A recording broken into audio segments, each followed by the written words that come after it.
Welcome to this Mint Press live stream. I'm your host, Robert Inlakesh. Thank you to everyone for joining us today. In today's stream, we are going to address the escalation in Lebanon, the Israeli soldier bloodbath, and the latest from the US-Iran tensions, and much more as usual. But before we begin this live stream, and all the work we do at Mint Press is supported by our members, we call on you to join us for as little as $5 per month on Patreon. We are banned currently on PayPal and GoFundMe, and had our fundraisers taken down and targeted by the Israel lobby and an Israeli OnlyFans model. So we need your support to keep Mint Press alive so that we can continue exposing the stories that the corporate media refuses to touch. Just so everyone is aware, yet again, we will be doing these live streams every Monday at 4 p.m. CST, so make sure you tune in every single week. With that said, there's a lot that has been going on, and it seems like overall the corporate media is refusing to properly cover what is happening in Lebanon, although we do see some stories break through and some reporting done on the issue. Currently, there is a large-scale ethnic cleansing campaign and a push from the Israelis to occupy southern Lebanon once again, which we're going to go into because Israel has been taking a beating lately in South Lebanon through the ceasefire period, and it's only been escalating, and it doesn't seem to have any solutions for the kind of warfare that is being waged against them in the South Lebanon. But again, before we get into that, it's always good to discuss the developments as they're coming in with Iran and the United States. And to that effect, let's take a look at this, because this is something that a story that broke a few days ago from NBC News. And they confirmed that an Iranian F-5 fighter jet, so this is a fighter jet that was built in the 1960s, managed to somehow contend with the modern Air Force of the United States and its Patriot air defense systems and its sophisticated equipment in the Gulf and strike a U.S. military base. It's unclear from the story whether the Iranian fighter jet made it back to Iran without being shot down, but the mere fact that this was pulled off by an Iranian fighter pilot, and it happened a number of times according to Iranian media at that time during the war, or during the height of the war. It seems like now we're in a lull before things do inevitably escalate once again. But that in of itself is actually something kind of historic, and I don't believe it's received nearly as much attention as it should have received, because this is something that you normally only see in movies. See, the U.S. military is very risk adverse. It doesn't take those sort of risks, but the Iranians seem to have been taking a lot of risks. And now we have confirmation from what the Iranian media were reporting at the time, that their fighter jets, old fighter jets, which were mocked, were made fun of in the lead up to this war, managed to pull off a pretty daring series of missions, if we are to believe the Iranian media. And now we have reason to believe them, that something of that nature did occur, that there were multiple attacks that were carried out against U.S. bases with the Iranian F-5 fighter jets. And so everyone is aware. It's always best to go to, when we're looking at the state of this ceasefire, what the think tanks, the prominent think tanks in Washington, D.C. are saying, the kind of think tanks that led the United States into the Iraq war and are heavily, of course, let's say, merged in or wings of the Israel lobby, if you were to look into the details. And they are the likes of the Foundation for Defense of Democracies and, of course, as well, the Washington Institute for Near East Policies. So we're going to pull this up here, which is always interesting, from Donna Stroul, who was a Biden administration official, and she was part of devising strategies as to how the United States should deal with Syria, explicitly stating on record that the United States was economically strangling Syria, was withholding their oil resources, their agricultural resources from them, and punishing their civilian population as well with their sanctions in order to collapse the government. Here we have an article which reads, in Iran negotiations, the White House's military options are dwindling. So in essence, what we see is that there's agitation from the think tanks, these Zionist think tanks in Washington, D.C., which do have a great sway on policy-making decisions, to escalate once again. Either you reach some sort of a deal or you escalate immediately because you're losing ground, right? It was interesting because on that note, the blockade of the Strait of Hormuz, the blockade upon the blockade, which was launched by the United States, of course, trying to prevent the Iranians from using their ports, was an idea which Alan Dershowitz had claimed to have recommended to Donald Trump.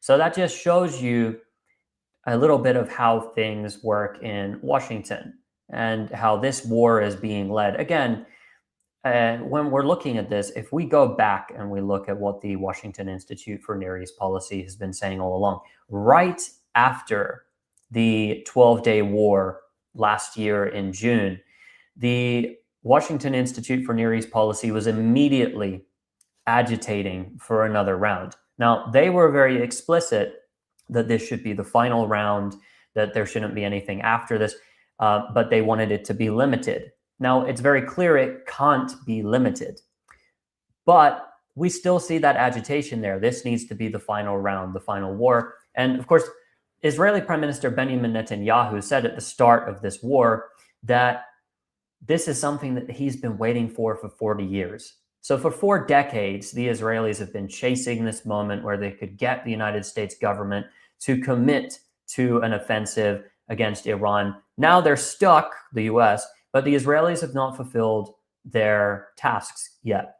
And we'll go into that a little bit in a minute, but I think it's actually important to pull up that not all action has ceased. Of course, many would have paid attention to the seizure of tankers in the Strait of Hormuz from the Iranian side, the Americans doing the same, and the escalation there. But not a lot of attention has been paid to what has been happening in Iraq, because there still have been strikes. Not only have the Islamic resistance in Iraq launched strikes against targets in Kuwait, they've also been carrying out a lot of attacks, and there was some indication these drones could have actually come from Iran itself, attacking Kurdish Iranian opposition bases in Irbil. I think there were some other strikes in Sulaymaniyah and other areas within Iraq. So these strikes have been ongoing. Earlier, there were fighter jets airborne trying to take down some of these drones, which were heading to their targets. So this has been an ongoing process inside of Iraq. So the war itself, although it may have temporarily ceased between the United States and Iran, there's still action going on. And as it stands, there are no negotiations. Whether that changes or not, and the Iranians eventually come and sit down once again with the United States, is yet to be seen. But it does appear to be heading towards, yet again, another escalation. And to that effect, I wanted to pull up a clip. This was last year, while we're on the topic of Iran. But this leads in, I think, nicely to our main topic of today, which is Hezbollah and Lebanon and what the Israelis are doing in Lebanon. This clip was actually from last year. And it was, this is Michael Herzog, the former Israeli ambassador to the United States, speaking about the Israeli mindset. And this is to the Washington Institute for Near East Policy. This is a panel that they had. And it's interesting because not many people watch these panels. There's only a few hundred views on most of these panels, might get to a few thousand. They're not very popular online amongst the public because they're not really for the public. They're for policymakers. They're for people who are trying to assess what their orders are to say, perhaps, maybe. And in other cases, look at what U.S. policy is being shaped to be. But this here is Michael Herzog, and I want everyone to pay attention to what he's saying here. Soon understood after October 7th that we are challenged not only by Hamas, but by the whole Iranian axis. And even though it wasn't coordinated with them tactically, they joined. And they were gradually drawn in until we found ourselves confronting Hezbollah, Iran, and Okay, just to address what he's saying here, how Iran was drawn in, eventually they were drawn in. He leaves out the part that the Israelis bombed the consular segment of Iran's embassy in Damascus, which of course, this is a violation of international law. But the Israelis always leave out the part why Iran launched their attack on the Israelis, their missile attack, the first Operation True Promise, as usual, to be expected. But I thought that I'd add that context there. The rest of the axis, and we understood that we cannot finish that war without dealing with Iran and the Iranian axis. We cannot just finish the war by defeating Hamas.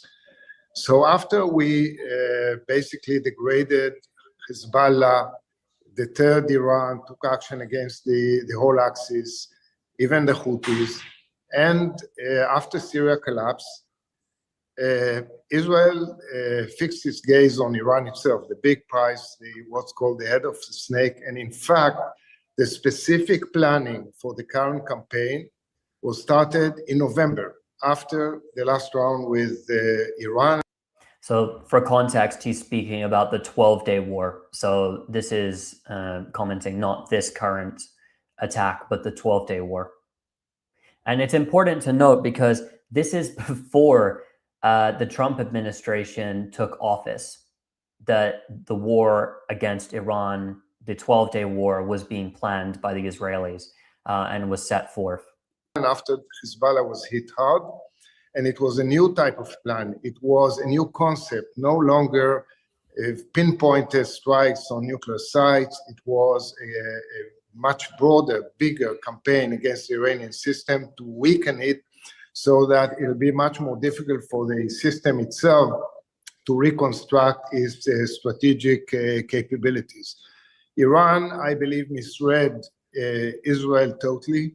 Like Nasrallah, they failed to understand that post-October 7, Israel is a totally different country. So that clip is very important. Most people missed it. I haven't seen any analysts actually cite this. I haven't seen this cited in articles, actually, which is interesting. I think it sort of flew under the radar there. And as I said, these conferences held by the Washington Institute for Near East Policy, not always are they paid attention to by very many. What he's saying there, in essence, and I'll try and give some context to it, he said that Iran and Nasrallah, so Sayyid Hassan Nasrallah, the Secretary General who was assassinated by Israel in September 2024, he's saying that they misread Israel. Essentially, if you read through the Israeli think tanks and you read through the Washington-based Zionist think tanks and what they've been writing, that is the idea that they put forth. And it is based around that Israel fundamentally shifted its mindset after October 7. And it shifted to this ultra aggressive, expansionist stance and became, in a way, very different from the Israel that existed pre-October 7. And to give some context to this, because I know I did cover this on the last stream, so I will be rehashing a few things here. The Israelis for a long time had a doctrine of fighting short wars, and this goes back to David Ben-Gurion, the first Israeli prime minister. And the whole concept was that Israel is militarily superior to its neighbors. It has more sophisticated equipment, and it can win in short, intense wars. And this is what we see, by the way. If you look at the history of Israel's wars, Israel doesn't like to fight long wars.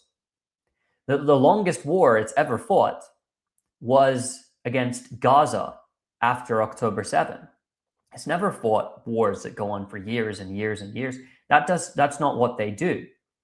And even if you look at the way 1948, which in their mind was existential, and there's a book which I have on the shelf behind me here, which I suppose I'll pull it out at a different time. I think it's actually down here if you can see it, which is Defending the Holy Land. And the one war which it's argued was it was essential was the 1948 war. And this is an Israeli author who wrote this book, I believe. So yeah, sorry, I was just thinking about a certain detail there. I think it's not relevant to pull it up. But in essence, Israel has fought these very short wars, and its doctrine has been based around short wars. And leading up to October 7, it had never violated this principle. It had always the 6-day war, again, 6 days, and it fought against all of its neighbors. It attacked Egypt first, and then it was at war with Syria and Jordan, etc. So Israel wanted to fight these short wars, and it then ran into a problem because in the Second Intifada, which started in the year 2000, they began developing this a different kind of strategy. This counterinsurgency strategy, which would be and counterterrorism, which was based around the concept of targeted assassinations and using special forces teams. And this was a shift from the way that they dealt with the first Intifada. It was, of course, very, very brutal, but these tactics that we see them implement today, and sort of they are the Israeli staple tactics that we see them carry out, like these intelligence operations. We saw the terrorist pager attack, which was committed against Lebanon, the assassinations, these sort of things. This was something that the Israelis had adapted, and so they believed that they could fight their wars this way. In 2006, Israel ran into a major issue, and that was Hezbollah in Lebanon. And what had happened is that after Hezbollah had forced through its resistance against the Israelis, and of course it fought alongside other groups as well that were waging a resistance, but Hezbollah was the most prominent in South Lebanon. It forced the Israelis to withdraw in the year 2000 because it was just too costly. So they withdrew, they took their South Lebanon army collaborators, and they went back over the border. And then in 2006, the Israelis launched an offensive, and we heard at first they were telling everyone they were going to crush Hezbollah, they were going to destroy it, and the organization was going to crumble. And what happened is that after about 30 days, now Israel did reach the Litani River, but it did not reoccupy South Lebanon. It did not establish a buffer zone, and it did not destroy Hezbollah. It ended its campaign with what's known as the Dahiya Doctrine. The Dahiya Doctrine, named after Dahiya, the southern suburbs of Beirut, was to inflict massive and maximum collective punishment on the civilian population, bomb everything in sight. So just carpet bomb as a strategy. And the idea behind this was, because they knew that they couldn't defeat Hezbollah, the idea was we will restore our deterrence capacity through very, very violent, indiscriminate bombings. And so, of course, Hezbollah did not want to unnecessarily trigger another round after that. And the Israelis were really deterred. It ended up being Hezbollah that achieved a deterrence capacity for about 17 years. But what happened afterwards is the Israelis, of course, they did bomb Gaza in 2006. And there was a solidarity between Hezbollah and Hamas. But it wasn't until 2007 that they had their solution for this problem, which came along, which was they can't really wage wars against Hezbollah anymore because they're not going to be short wars. It would have to be a long war that they fight against Hezbollah. So come 2007, Hamas in 2006 won the legislative elections in a landslide, and the Bush administration had conspired with the head at the time of the Palestinian Authority Preventative Security Forces, Mohammed Dahlan, who, as I mentioned in the last stream, is now heading up the intelligence operations for the United Arab Emirates. Perhaps an entire live stream could be dedicated to Dahlan alone and what he's been implicated in. But Hamas, the Qassam brigades of Hamas, the armed wing, thwarted this coup attempt. And this was revealed in great detail, what went down, the way that the Bush administration funneled weapons to the Palestinian Authority led by Fatah, because it was supposed to be Hamas that would actually lead it. And this led to the Palestinian civil war, but also in 2007, it led to the Gaza Strip being taken over by Hamas. And so Hamas, opposed to Hezbollah, Hezbollah was very powerful in comparison. Hamas was not so powerful. Like Hamas, for example, it seems like it's normal now for Hamas or Hezbollah to hit Tel Aviv, but that was not something that Hamas and the other Palestinian factions had the capability of doing back in 2007.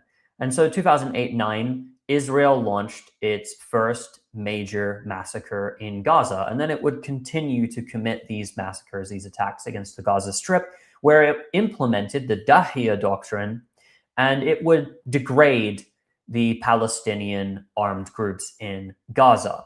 And that's what it wanted to do. And this is where the whole idea of the mowing the lawn, as they called it, in the disgusting terminology which is employed to describe what Israel does. This is where the mowing the lawn came from.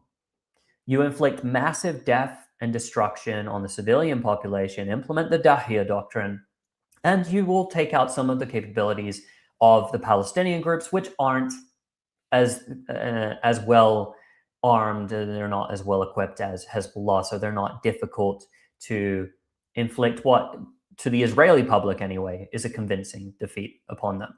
Even though we didn't see any decisive defeats against Hamas or Islamic Jihad, PFLP, DFLP, Al-Aqsa Martyrs Brigades, Salahuddin Brigades, Mujahideen Brigades, all of them that exist in the Gaza Strip. There's about 12 different resistance groups there that are operating. We didn't see decisive victories, but they still were able to degrade them to an extent. But then, they sort of put these conflicts to the back of their minds. They believe that, well, we have achieved some level of a deterrence capacity. Hezbollah doesn't attack us.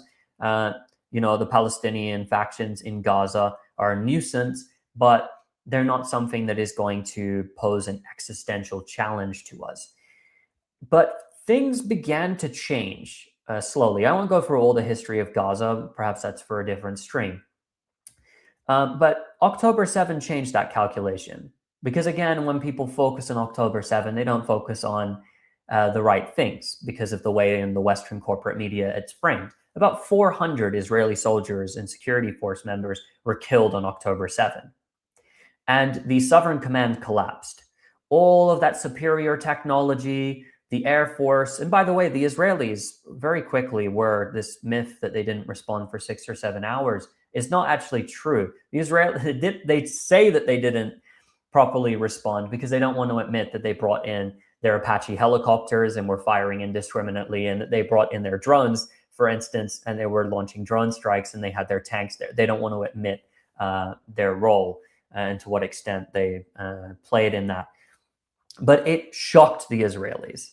And also what it did for the entire region is it brought this idea back to the forefront of Israel, like we covered in some past streams.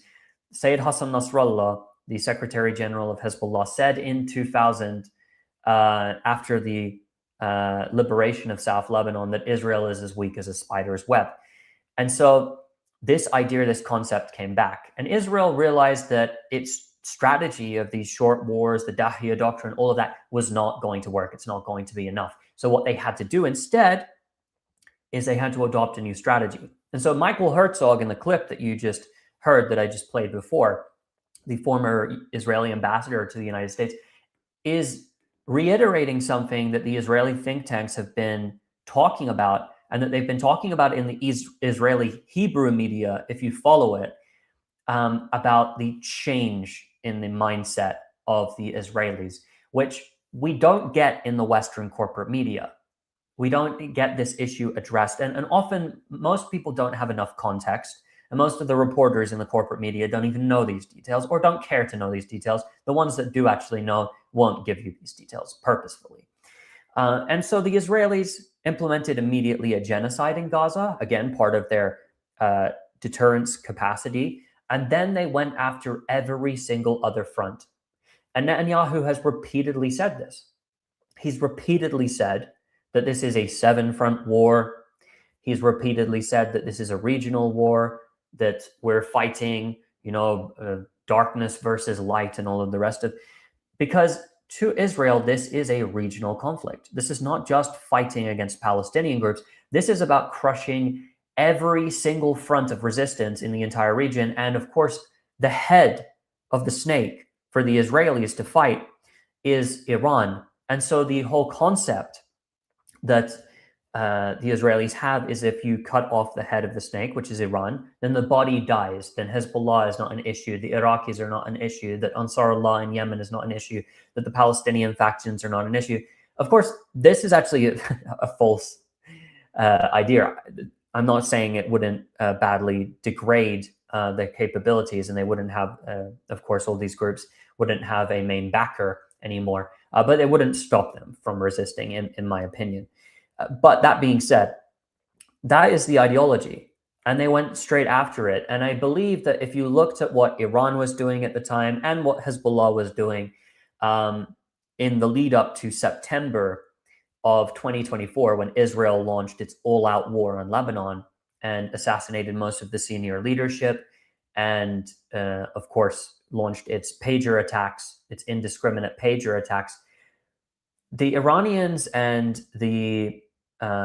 Hezbollah seem to have been approaching the war on a level that they believed, and I have a lot of sources that sort of confirmed this analysis in one way or another, that they were trying to end the war in Gaza. They wanted to de-escalate tensions.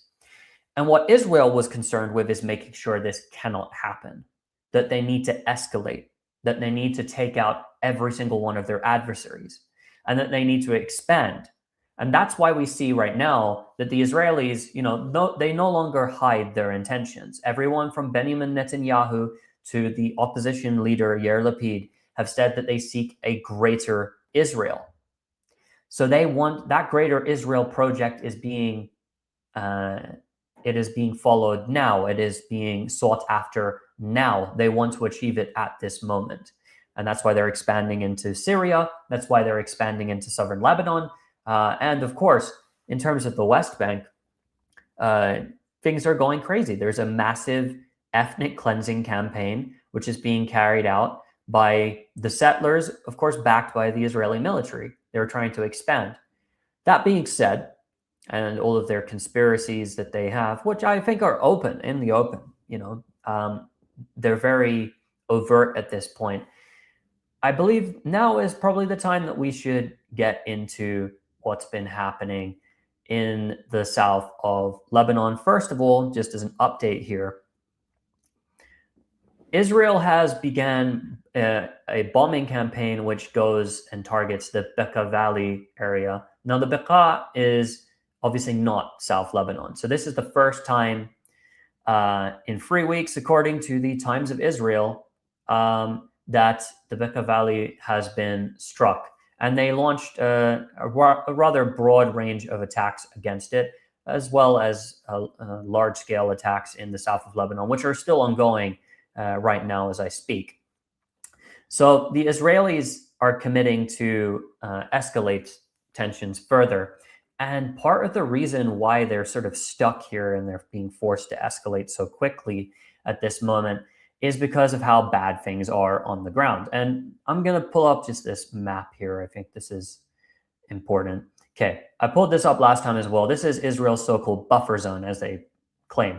This is the territory that they claim to be operating inside of. So if you see there, if you were to look at this map, you would believe, or you'd be made to believe, that the Israelis somehow have control of this area, of this entire area here, which is undoubtedly not true.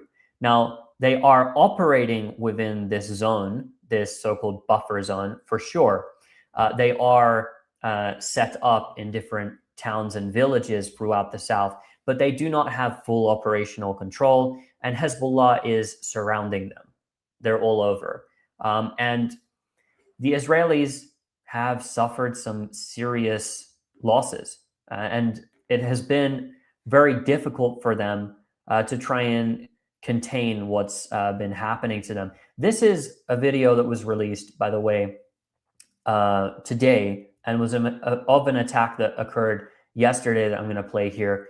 And what you're going to see in this video is Hezbollah and its usage of what's known as the first-person view drones, FPV drones. Now, these drones that Hezbollah is using, they're quadcopter drones, which they mass produce internally inside of Lebanon. They cost them about $50 as per estimates to produce each one of these drones, but they can be operated from such a long distance away, and they are equipped that they're used with these fiber optic cables, so they cannot be jammed.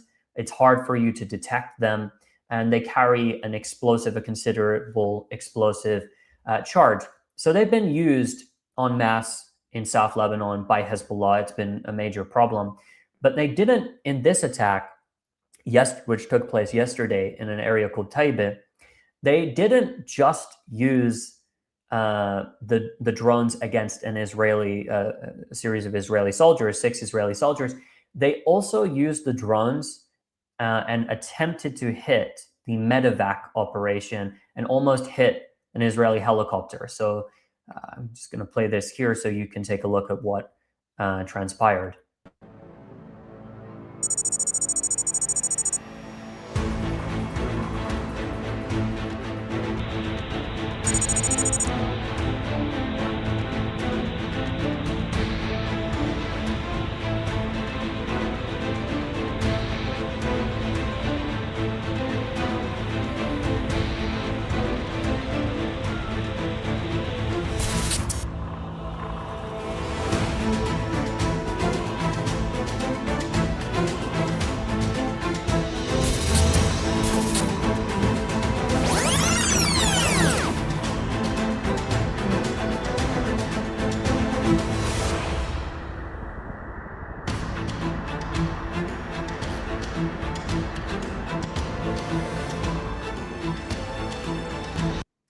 Just so everyone is aware while you're watching this, this is the second drone heading towards the helicopter, which is evacuating the Israeli soldier here. So what you just saw there was an attack which killed 1 Israeli soldier, as per what Israel reported. It killed 1 Israeli soldier and injured 5 others.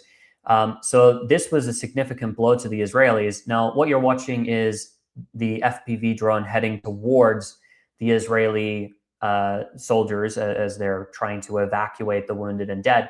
And it was targeting that helicopter there that you see. But there is some footage, I believe it's going to be played in a moment on this clip, that the Israeli military released itself, which is a big deal, where, and you'll see this drone hitting a position here soon. It comes down. This is filmed by Israeli soldiers themselves. And the reason that the drone missed is because it appears anyway from the video that Israeli soldiers began firing upon it because they spotted it. But in of itself, the fact that these 2 videos that were released, and there's a bit of a backstory behind that as well, the fact that these videos were released by the Israeli military itself is quite telling. This is putting pressure on the Israeli government. And there's a lot of dissatisfaction amongst the Israelis themselves because of the fact that they feel restrained in Lebanon and their soldiers are taking such a beating. I mean, this right here A lot of Israelis in the Israeli media, by the way, as you're watching this, started criticizing the military even. The media started criticizing the military for releasing the first clip that you saw before this one that you're watching right now, asking, why did you show a video of our soldiers being hit? And of course, if you see like their helmets, a lot of the helmets of these IDF soldiers, they have GoPros on them. So they're actually filming all of this the whole time. So this is the first time they're releasing footage like this. And then this video was then released afterwards, showing what happened. So what happened there is that the Israeli media were mad because, of course, there's all these censorship orders where they're not allowed to report on much. And then suddenly the military is showing them being hit by a drone. But of course, the drone did not actually hit them. It missed. But it was targeting the helicopter. Now, this is significant because Hezbollah has not done this before, to our knowledge. Now it's releasing a video of it because you'll see that in southern Lebanon, the Israelis have been firing upon ambulances. The Israelis have been killing journalists like Amal Khalil, who they killed recently in southern Lebanon. And so it appears the same way. The invading soldiers will not be spared as they are trying to evacuate their dead and wounded. And the Israelis, the Israeli public are very concerned, as well as the Israeli military, at these developments. And you'll see that across the Israeli media, there's a few reports. So this is Times of Israel. This is in the English-speaking Israeli media. They're, of course, very fearful of these drones. And they admit there's no proper defenses that exist to these FPV drones yet. They use these fiber optic cables. So they can't jam them. And again, they are super cheap. And what Israel's trying to do now is acquire thousands of drones of its own, because the best way to take down these drones, it's been through experience, is to use other drones against them.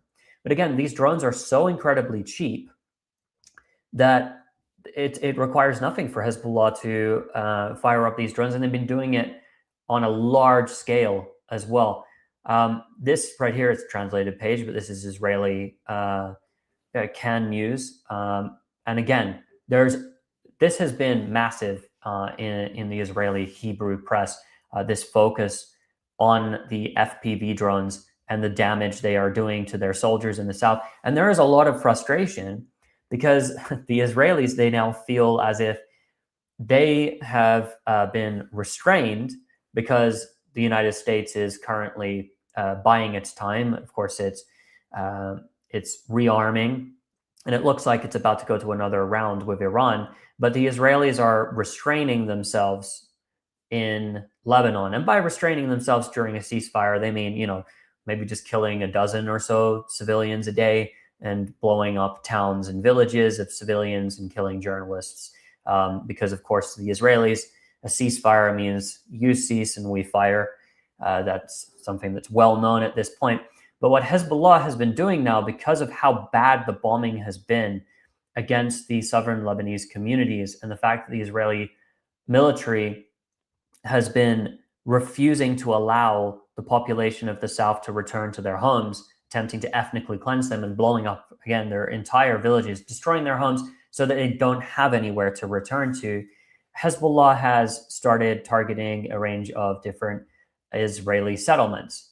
So you'll see that Kiryat Shimona, there's been sirens in Kiryat Shimona and around it, Metula and the different settlements in the north. And you'll see as well, there has been drone attacks as well. This is close to Shlomi, the northern settlements. And Hezbollah as well has been releasing lots of threats against them because of the escalating bombing campaign on Lebanon. Again, just as a disclaimer here, this is not an endorsement of the footage that we're watching here. This is for the public's knowledge. So this is a video that Hezbollah released threatening the Israelis in the north, who are apparently the whole reason that Israel is creating its buffer zone in South Lebanon is to stop Hezbollah fire towards the north. That's one of the reasons that they use to justify their campaign. And there's an argument that is coming from elements of the Israeli society, as well as political figures in the media, where they're saying, well, if you're going to stop the fire of rockets and other munitions and missiles, drones, you're going to have to destroy Hezbollah, which you're not going to do with 6 divisions, which is what Israel has now in South Lebanon. And, we would be made to believe that that's 60,000 troops, but it's not even clear that it is as many as 60,000 that are currently inside of South Lebanon, because those divisions themselves, it doesn't appear that they are full capacity. I'm going to just play this video because these are the sort of threats that are being issued by Hezbollah to the northern Israeli settlements.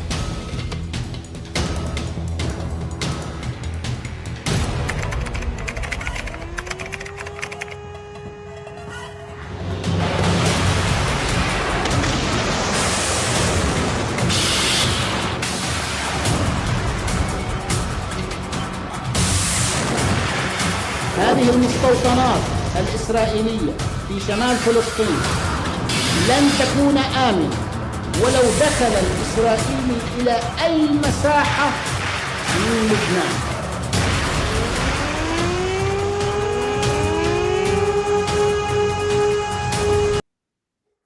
So I thought it would be important to play that video because these are some of the videos that Hezbollah put out as a propaganda against the Israelis.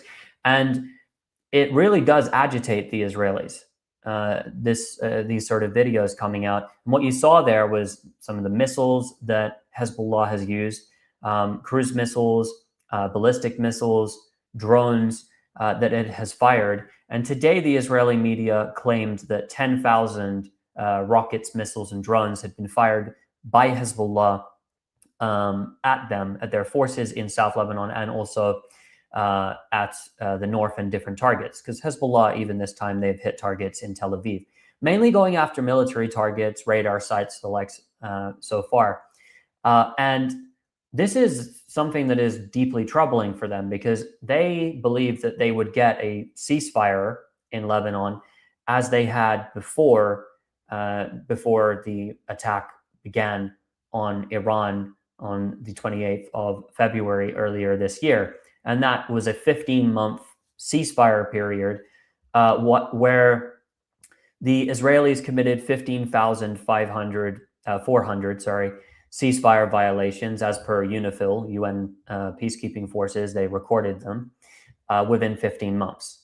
But that's not happened this time. And Hezbollah has explicitly said they reject the idea of the Israelis remaining inside the country, occupying a portion of southern Lebanon, which they want to remain in permanently as their buffer zone. Israeli settler groups are even planning to expand settlements into the south of Lebanon. I don't believe they're ever going to get to that. But what's actually happened, another thing to mention, is the Israelis have actually enacted their Gaza strategy for demolishing Lebanese civilian homes. So what had happened during the genocide on Gaza is that the Israeli military had worked hand in hand with private Israeli companies to bring those Israeli contractors, civilian contractors, into the Gaza Strip to help using their companies' bulldozers and excavation equipment to destroy buildings in Gaza, to level Gaza. So this has been a project, and they got paid good money. They got paid danger money to do this. And this is a whole industry for the Israelis. This is big money business for Israelis They get paid danger money to go into Gaza and now into Lebanon and rig civilian homes with explosives or use bulldozers or whatever it may be under the cover of the military to destroy those places, to ethnically cleanse populations from their homes, from their refugee camps, from their towns. And the Israelis have developed this strategy, and that's what they're using in Lebanon, but they're not getting anywhere because constantly we're seeing that Hezbollah now are firing back. They're not going to accept the status quo of before. They have a strategy, and they've sort of tricked the Israelis. And they knew the Israelis would bite because they had really no other options after they sold to their own population the idea that they had been victorious in Lebanon in 2024, that they had destroyed Hezbollah, that there was no resistance against them there anymore, or that it was very minor and not even of note. That whole notion has collapsed amongst the Israeli population. And so every time Hezbollah pulls off another major military operation, kills and injures soldiers, they are forced more and more to commit to a battle which they're not prepared for. Their soldiers are exhausted. Their divisions are depleted to a large extent in many cases. And even in terms of equipment and tanks, and they're wasting a lot of their tanks, a lot of their equipment, which it's hard to get a hold of. And they're still repairing a lot of tanks, armored personnel carriers, and other vehicles from what happened in Gaza, because hundreds upon hundreds. At one point in 2024, I think it was October 7, 2024, that Hamas had announced that they'd struck something in the range of 540 tanks and armored personnel carriers with their tandem warhead RPGs. Their Yasin 105s is what the model that's produced in Gaza is called. And I suspect other RPGs that were used, other warheads were used as well. And that was Hamas. So a lot of their vehicles were hit, a lot were damaged. It takes time to repair them. And the Israelis, of course, they do still have an abundance of tanks because it really is a tank army. But the strategy that they're employing inside of Lebanon is not a winning strategy. They're kind of copying what they did in the Gaza Strip and in completely different terrain. So I'm going to play a clip here just to demonstrate the difference in capabilities here.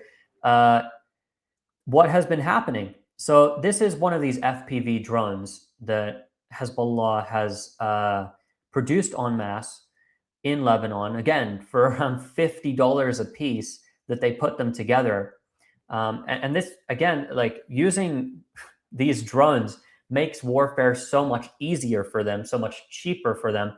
And this $50 drone, which is put together, with a warhead on it, attached to it, is destroying either totally or taking it off of the battlefield a tank worth millions.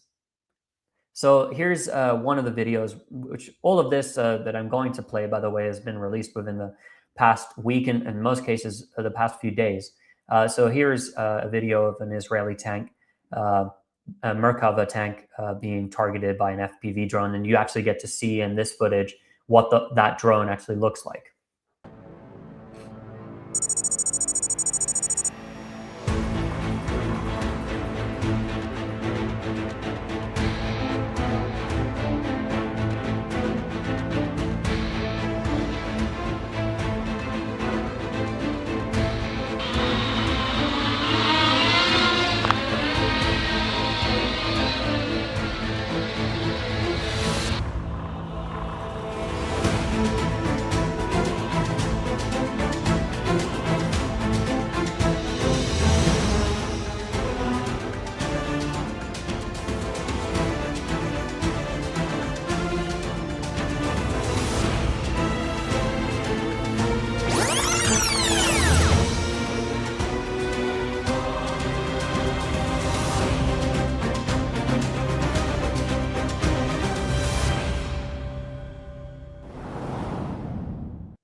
So that was an operation that was carried out in Mays al-Jabal and in southern Lebanon.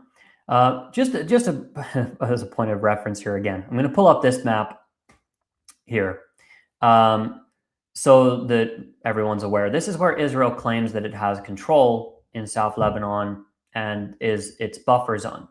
But to be very, very clear, and this is of great importance, the operation that I showed you, which took place not too long ago, it took place yesterday, sorry, against the 6 Israeli soldiers who were struck with an FPV drone, took place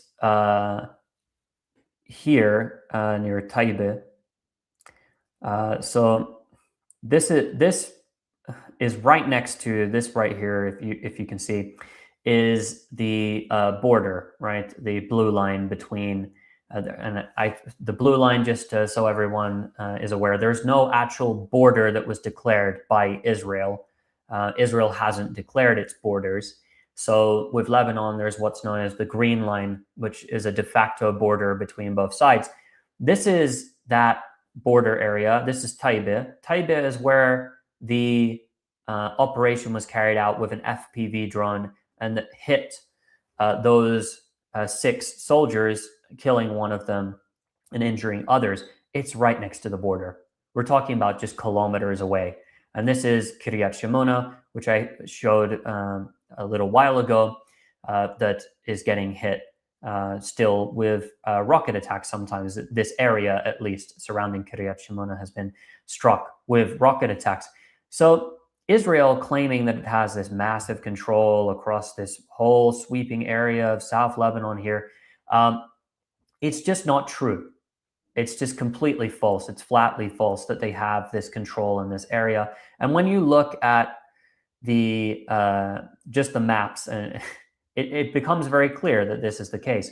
Because if it had full control in these areas and it was maintaining its buffer zone, and how is it then that Hezbollah is carrying out operation after operation, ambushing their forces? What's happened is Hezbollah had a strategy of dragging the Israelis deep into Lebanon. And so what happened is the Israelis have been forced to go into South Lebanon and establish this buffer zone area. But that was the strategy of Hezbollah the whole time, was to drag them in, to draw them in. We heard this way back before Sheikh Naim Qasim was the Secretary General of the group. We heard this during the days of Sayyid Hassan Nasrallah, the former Secretary General, the former leader of Hezbollah, that the idea was, and they invite them to come in. They invite the Israeli army to come deep into South Lebanon because that's where their army is going to be buried. And Nasrallah famously said, if you come into South Lebanon with your tanks and you try and fight us here and you want to try and occupy us, you will not have a single tank left. And so you'll see that Hezbollah at the moment, they're carrying out all of these missions and they're taking out a lot of different equipment of the Israelis, and are doing this with these FPV drones. So, for example, here's an attack that took place in Beit Leaf in southern Lebanon.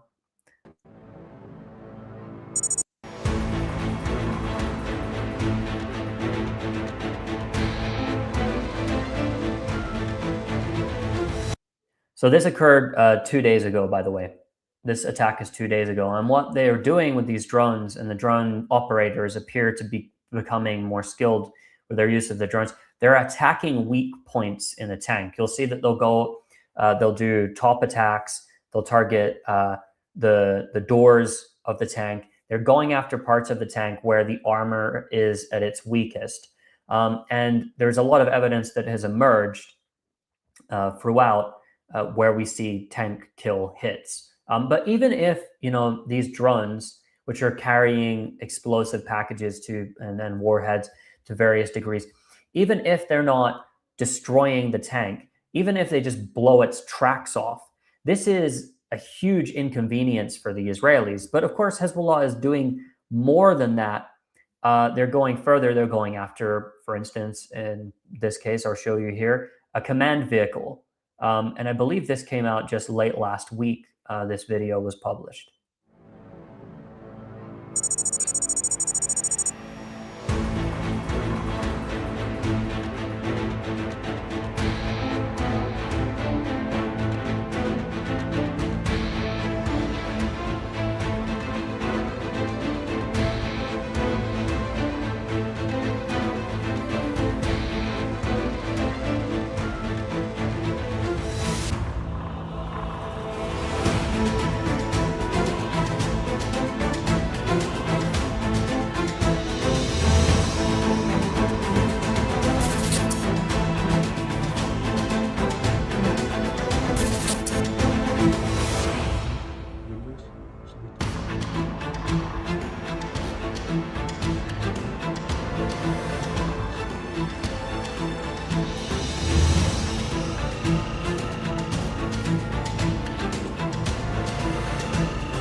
So in this case, as I was saying, some of the hits that you'll see from these FPV drones, some of the hits are not going to destroy, a tank entirely. But in this case, this Jeep was definitely destroyed for sure. These are kinds of vehicles that they have, like their Humvees and their Jeeps.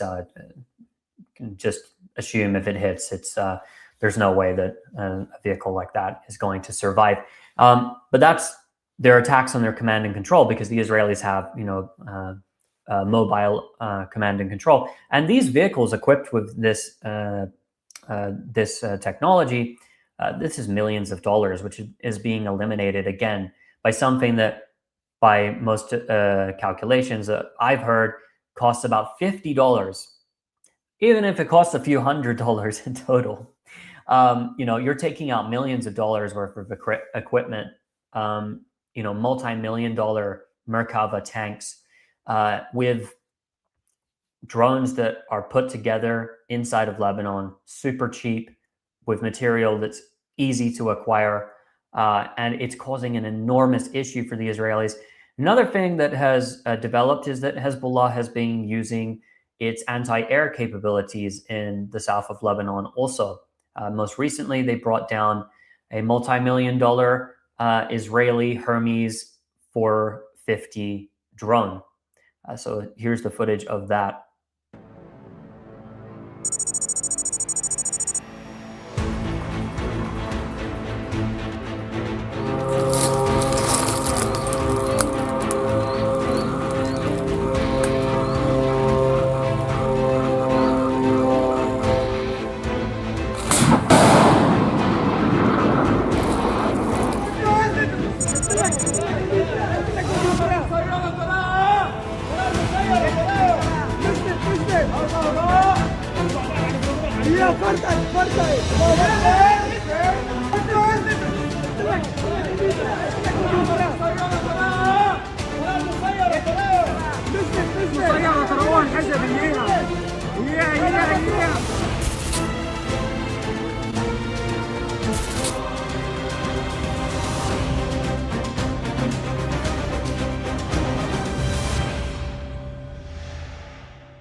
Just so everyone is aware, since the live stream has started, there's been a statement which is released by Hezbollah itself, where it's claimed responsibility for 3 different attacks today, and it lumps in 2 of those attacks to one report.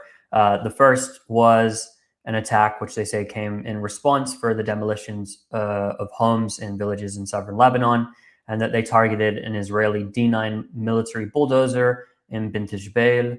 And then the second attack, again, in response and retaliation for attacks on villages and the demolition of homes, was on a Merkava tank in Qantara. And then there was 2 more in Naqoura, attacks with drones on Israeli military gatherings. So every single day, there's a series of Hezbollah operations, some of which it doesn't appear that they announce absolutely everything. And I've seen some people note that they're carrying out in response to Israeli violations. Today, Israel has escalated its attacks on Lebanon to a great degree. And so we hear as well the threats coming out from the Israeli defense minister, so-called Israel Katz, who is again threatening to go all in and destroy Lebanon, as he frequently does. And so Hezbollah is putting up a fight, and Israel has been drawn in and is being drowned by Hezbollah in the south of Lebanon. And just so everyone's aware as well, I think I might have brought this up before, but I'm going to pull this up now as well. One of the other main weapons of choice that is being used by Hezbollah in the south of Lebanon is what's known as the LMS ATGM.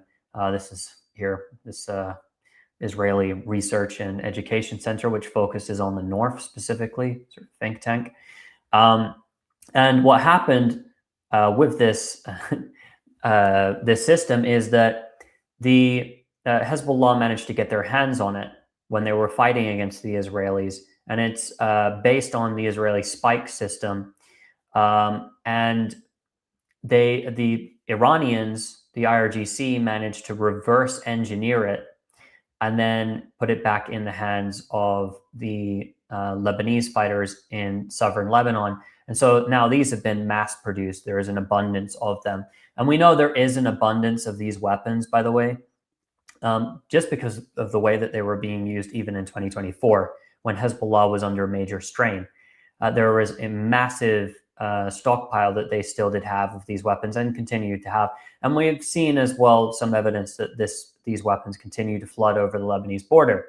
So as it stands, the Israelis, they keep making all these grand threats against Lebanon, and all they're doing is destroying civilian homes.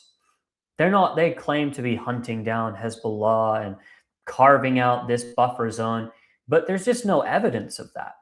They're there destroying civilian buildings and then getting ambushed, which is very similar to what was happening in Gaza. Because in Gaza, that's what they would do. The majority of the operations carried out by the Israeli military in the Gaza Strip were to demolish homes, were to destroy the infrastructure. That's what they were doing. That's what that was their goal there, was to destroy Gaza, not to destroy Hamas. And again, I pull up this point a lot, and I try to fixate on it because you will not see footage. I mean, saying that, the Israelis released a video of them firing into, the middle of nowhere today. Finally, in Lebanon, we saw some battle footage, but there's nothing coming back at them in the video. They're just, it could just be sweeping. They're firing into random areas, but the Israelis aren't going after Hezbollah. The Israelis didn't go after Hamas. They weren't, fighting on the ground and trying to eliminate an enemy army. That's not what they were doing. They were simply going into an area. They throw their military vehicles into that area, and they're backed up by their air support. And they set up base there. And then they just start rigging the homes and blowing them up. That's the majority of what the Israeli army does. That's the majority of what they do. And if you look in Gaza, the videos that came out, hundreds of them, of operations carried out by the Palestinian groups, they're always, again, their attacks are on Israeli tanks where they can run right up to the tank, place an explosive package on the tank or underneath the tank, and then get out of there. Because they hide inside their military vehicles, they don't fight. It's not really fighting. They're just depending upon their technology, and they're there to destroy, like Donald Trump says, destroy an entire civilization, and an entire civilization will die in terms of his threats towards Iran. Israel is doing that when it comes to its operations against Gaza and Lebanon. And then when things aren't going too well for them, they implement the Dahiya doctrine, kill a whole bunch of civilians, like we saw with the start of the temporary ceasefire between the United States and Iran, where Israel immediately went towards attacking over 100 targets in 10 minutes and killed more than 300 people, most of whom were in Beirut. Because again, the Dahiya doctrine, that this is a means of deterrence. And at this point, the Israeli population, it's part of this strategy is to appease the Israeli population, because they see their soldiers getting hit in the south of Lebanon. Like they saw in Gaza, they were getting hit. And so they appease their population by doing these sort of major attacks. And of course, they're devastating. They're always going to be devastating. And they might, in the midst of these attacks, sometimes get family members of somebody important. But again, these are war crimes.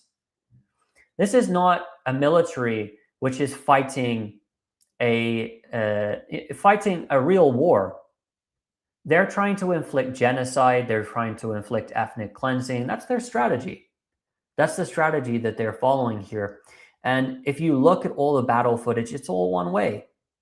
The Israelis released plenty of footage of their forces blowing up civilian homes. When do you see footage from 2+ years in Gaza of IDF soldiers ambushing positions of Hamas or Islamic Jihad or any other group? It just doesn't exist because they didn't do that. And so in Lebanon, it's the exact same thing. And that is why they are being drowned in South Lebanon. They're being drowned by Hezbollah, and they're not going to get anywhere with it. And this is running straight into the hands of Hezbollah. This is exactly the strategy that they were planning for. In the meantime, they're focusing on the political arena.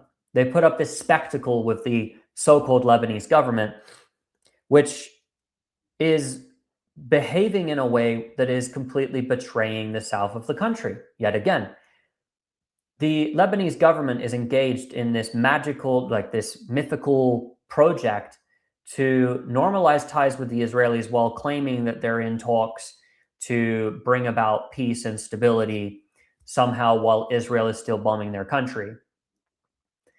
And the idea here is to divide the country and to plunge it into civil war. But at this point, the president of Lebanon, so-called president, Joseph Aoun, and the prime minister, Nawaf Salam, they don't have any legitimacy anymore. Because everything they're doing right now is in the interests of the United States and Israel.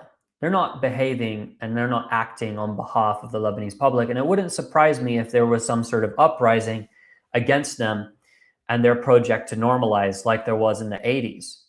And as a reminder, the Lebanese president in 1982, his name was Bashir Shmail, who was very close to the Israelis and Israeli intelligence, and was a leading figure in Kataib, or the Phalange, Maronite, a Christian Maronite fascist militia group. He became president, and he only lasted not even a month. It was a few weeks, I believe. And he was assassinated by a fellow Maronite Christian who detonated a bomb and killed him. Who was this Maronite Christian was part of the SSNP party. And that was not even, Bashir Shmail wasn't even explicitly stating that he wanted normalization. He said he wanted an agreement, but not full normalization, and he held off from that. But it was very clear where things were heading with him, and he was killed. He was assassinated. So, I mean, the Lebanese government and the way they're behaving, they're trying to blame Hezbollah for this whole conflict, and it goes back to all of it. Everyone tries to blame Hezbollah for starting this. And again, if you want to start the conflict, this current conflict, in early March, with Hezbollah firing back at the Israelis, then simply just go a few days back when Israel was bombing the country without a single bullet fired. For 15 months, Hezbollah did not fire a bullet, a rocket, a missile, a drone, nothing at Israel for 15 months. Israel committed 15,400 violations of the ceasefire. Israel was openly expanding and establishing more military points in the south of Lebanon. Israel would not allow reconstruction, and instead it was pushing and agitating along with the United States to have the Lebanese army be forced to disarm Hezbollah so there could be absolutely no resistance. So when Hezbollah opened fire and they found the opportune time, with Iran being at war with the Israelis, this is why it retaliated at this time. But that's a retaliation. If Israel is bombing your country 24/7, flying its fighter jets above Beirut, killing innocent civilians constantly in your country, destroying homes, and spraying chemical substances, the equivalent we heard to Agent Orange in the south of Lebanon, that right there, that's not a ceasefire. That's Israel violating the ceasefire 15,400 times. Not as per Hezbollah's numbers, as per UNIFIL, the United Nations peacekeeping force inside South Lebanon. They recorded these violations. And then when this current temporary ceasefire declared by Donald Trump was implemented, Israel had violated it at least 10 times within the first hour and opened fire on an ambulance. So there is no question about who started this. Now, if you want to go back and say, hey, on October 8th, Hezbollah fired at Israel. Well, again, you would be wrong to say that Hezbollah started that conflict, because it most certainly didn't. What was happening at that time? Israel had violated the blue line. Israel was building its security fence and wall inside Lebanese territory. It was going and establishing new positions. It was clearing out land on the Lebanese side of the border. Over the years, it committed thousands and thousands upon thousands of violations of Lebanese airspace, of Lebanese water, of Lebanese land as well. It constantly violated the terms of the UN Security Council resolution to implement the ceasefire in the country. And so what Hezbollah had done at the time, most people, their memory doesn't go back that far, but there was a village which is part of Lebanon, which Israel had taken control of, where Hezbollah actually set up tents. Its fighters went into the area and set up tents there. Now, the Israelis, because they've occupied it, they claim that this is their territory. And Hezbollah had set tents there. And they'd said, if you continue to violate, we're going to continue to set up more tents. And Israel came in and they bombed the site of the tent, and then the tent went back up the next day. And there was tension between Hezbollah and Israel, and a lot of people suspected it would go to war because of the way the Israelis were violating the ceasefire. And the Israelis were coming over the Lebanese blue line and confronting the army, the Lebanese army. They were going head on with the Lebanese army. That was happening before October 7. That was happening before October 7, and Israeli fighter jets, Israeli drones, Israeli warships would enter Lebanese sovereign territory. That would constantly happen. So when we're looking at what happened there as well, on October 8, Hezbollah fired into the Sheba Farms area and the Ghajar village, which is the village that I was mentioning a moment ago. It fired into those areas, which are Lebanese territory. They are territory that is not Israeli. It's illegally occupied. So Hezbollah fired on Israeli positions in occupied territory. Under international law, there is a right for resistance to expel a belligerent occupier from your land.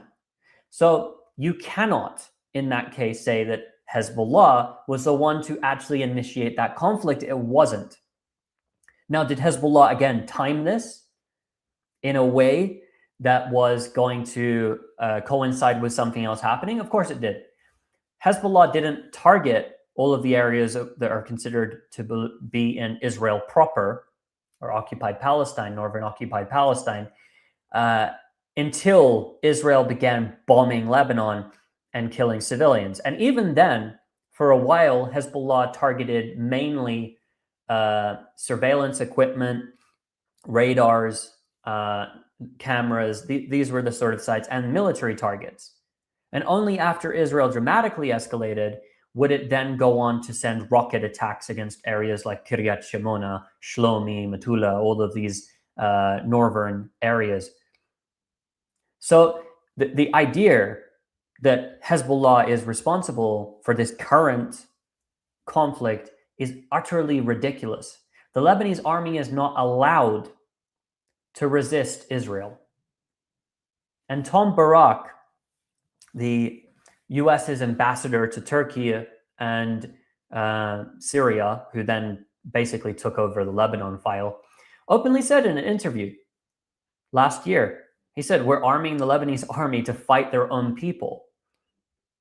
And he scoffed, he laughed at the idea that they were being armed by the US to defend themselves against Israel. It's very clear where things stand. Now, that context will get you accused of supporting Hezbollah and all of the rest of it. Well, that's just the truth. Now, you're not allowed to say that, but that's the truth. That's the truth of the matter. Most people don't know the context. They don't know the history. And if you go back, because now it's made to be as if it's a religious war that is being fought between the Israelis and Jews and Muslims, as if it's a religious war. I've mentioned this a few times before, but when Israel invaded Lebanon in 1982, they weren't fighting the Shia groups. They were fighting against the PLO. And of course, they killed 20,000 Palestinian and Lebanese civilians when they went in, and then used their fascist militia groups to kill and massacre many thousands more. But the Lebanese Shia weren't actually hostile towards them. There were some cases where they're coming out and throwing rice at the Israeli soldiers' feet. Of course, this wasn't the entire population of South Lebanon, of the Shia in South Lebanon, of course not. But they weren't the most hostile population towards them. But Israel then went in and occupied South Lebanon. Israel then went in to their territory and would grab, like they do in the West Bank today, would go and indiscriminately mass detain a group of men from a village, pull men into torture facilities, and ruin people's lives, kill people in the streets, occupy them. And decades of that, yeah, that breeds anger, and that's going to breed resistance groups. So if you want to blame anyone for Hezbollah, you blame Israel, because there wouldn't be a Hezbollah, there wouldn't be a Hamas, there wouldn't be any other of these groups if it wasn't for Israel and what it does to the civilian populations. Because these groups don't just pop out of nowhere and just suddenly, oh, we're going to do religious fundamentalism like we have presented in the Western corporate media. No. Of course, they're going to have a religious flavor because they are, and it's going to be a Shia religious flavor of their resistance in South Lebanon, like it's Sunni in the Gaza Strip. And by the way, for the Palestinian resistance, historically, many of the main figures in it, like George Habash, who established the PFLP and was a leader as well of the Arab nationalist movement, were also Christians as well. They're the indigenous people in the area. So the idea here that Hezbollah is somehow this inorganic, which is the argument of the Lebanese government right now, it's the way it's arguing, even if it doesn't explicitly name Hezbollah, that somehow it is the Lebanese government, it is Hezbollah that is responsible for all of this, and that they are the ones that are being dragged in by a foreign power, Iran, to a conflict that's not theirs and doesn't belong to Lebanon. No, this is Lebanon's conflict. even the problem, why are there hundreds of thousands of Palestinians that were expelled into Lebanon that live in refugee camps in Lebanon? There's lots of complaints about all the Palestinian camps and all the problems that go on with the Palestinian camps. Why? Because Israel expelled them in 1948 and then wouldn't allow them to return and would shoot them in the head if they came back over the border. All of this is for a reason. But again, we're not dealing with actual Lebanese nationalists and a Lebanese president and a Lebanese prime minister and a Lebanese government. We're dealing with an Israeli-US proxy government in Lebanon. That is what is there. It's as clear. It's clear as it could be. Everyone can see this who's objectively looking at it. Everyone who has eyes could understand this. And if you understand the context and the history behind this, then it's very, very easy. But right now, this US-Israeli proxy regime in Beirut is attempting to drag their country into a disastrous civil war, sitting down at the table with Israeli officials in Washington with an Israeli and Lebanese flag behind you, as little girls are blown up, as schools are attacked, as 300 people in your capital city are murdered ruthlessly, that entire tower blocks are brought down to dust, that journalists are killed, targeted and killed, and you're sitting down with them and entertaining this spectacle and talking about peace and normalization? No person of any country would allow such a situation and call that their government. And it's a shame because these are the hard facts. Nobody wants war.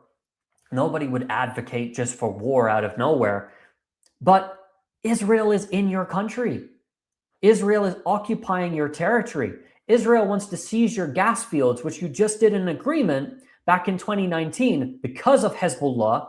It was because of the pressure that Hezbollah put on the Israeli government through the threat of force, that if they didn't allow them to have access to the likes of Qana field and different areas in their territorial waters, that they would retaliate for violating Lebanese sovereignty. It was because of Hezbollah that you got granted those rights in the first place in an agreement for your maritime borders. And then you turn around and pretend like that didn't happen. You turn around and pretend like 17 years of deterrence, which was achieved by Hezbollah, never happened. It just didn't come into existence. Again, the reason why you will have these Lebanese officials or talking heads, who are Lebanese, who are put on Western corporate media to talk about how Israel is defending itself and how Hezbollah is an Iranian proxy and there's just no reason why they should be fighting. They're just kooky terrorists and all the rest of it. These people are just paid agents, or they are sectarian types who simply hate people because of their identity. That's it. There's nothing else to it. And I believe, although we could go on for quite some time discussing this point, to round this live stream up for everyone watching, and if you are watching and you're still here by this point, make sure you click like, share this video. Also add some comments if you're on YouTube here as well, because it does help for the algorithm. We'll round this up by saying that right now the Israelis have fell into Hezbollah's trap, and the asymmetric warfare that is being waged and will continue to be waged against the Israelis is going to create a scenario which is way worse than what they faced leading up to their withdrawal in 2000. And they don't have any options. So unfortunately, with that is going to come a lot of civilian massacres against the Lebanese civilian population. And hopefully the situation does not descend into a state of civil war, as Israel desperately hopes to drive it to. But right now, Israel is facing some serious problems, and it's going to continue to do so. So for everyone who has tuned in for today's live stream, we will be back, and we'll be same place, same time at 4 p.m. CST on Mondays. Like I said, if you like what you've seen today, if you like the video, then hit that like button and make sure you add a comment. It does help for the algorithm here. So for this week, that's our live stream. That's a wrap. Thanks for everyone for being here once again.